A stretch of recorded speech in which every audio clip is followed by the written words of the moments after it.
You're a distinguished fellow at the American University of Beirut. You're joining us from Boston in Massachusetts. Look, we've spoken many times on this program before, and if I recall correctly, you were among those who said very early that Israel's ultimate goal was to drive Palestinians out, whether it was the Gaza Strip or even the occupied West Bank, to decrease the Palestinian population. And this week, Israel's leading human rights group, B'Tselem, assesses that displacement is indeed part and parcel of what it calls a genocide.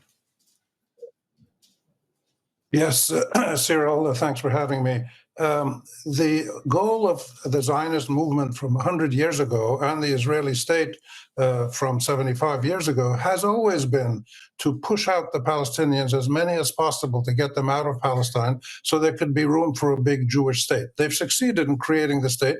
They're expanding that state, and they're still doing what they've done for over 100 years now, which is to push the Palestinians out by any means. The early Zionist leaders wrote this in their memoirs and in their letters and in their memos. It's all documented by historians, Israelis and Arabs and others, that there's to create a Jewish state in Palestine, which was 93% Arab in 1915 or so, that they had to get rid of the Palestinians somehow. And this is what colonialism is all about, and settler colonialism. So this is not new.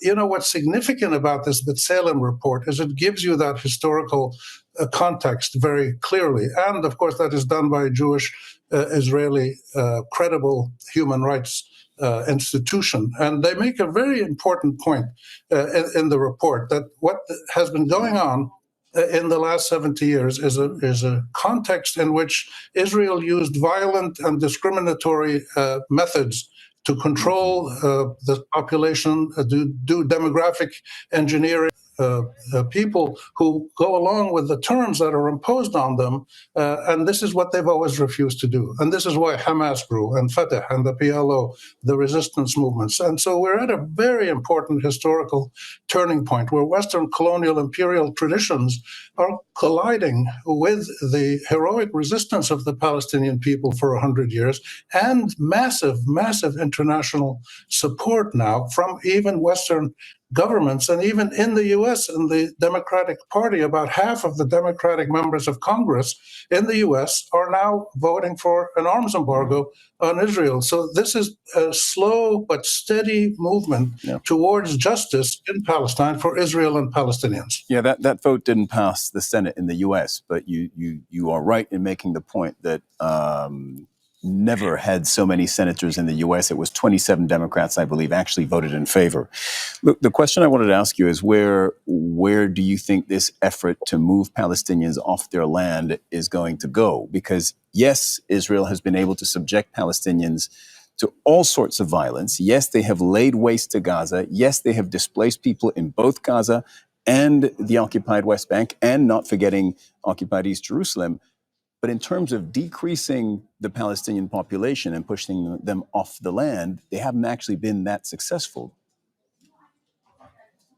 They haven't. They've been successful in the past through direct war actions, attacks, whether it was in the 1930s and the 40s and later in the 60s and 80s and now today in the West Bank, by directly attacking the Palestinians in their home communities, whether it's government forces of the State of Israel or freelance terrorists and ethnic cleansers like the settler groups. But they can't do that forever. And this is what's so significant now, that the international community, including Western powers, are telling the Israelis this is not acceptable. We can't just sit and watch this, partly because the Western powers, including individual officials, could be held legally liable for complicity in genocide. And this scares the daylights out of them. So I think they can't succeed in continuing to attack the Palestinians or starve them to death to get them out, because there's now a huge counterwave of support for Palestinians. And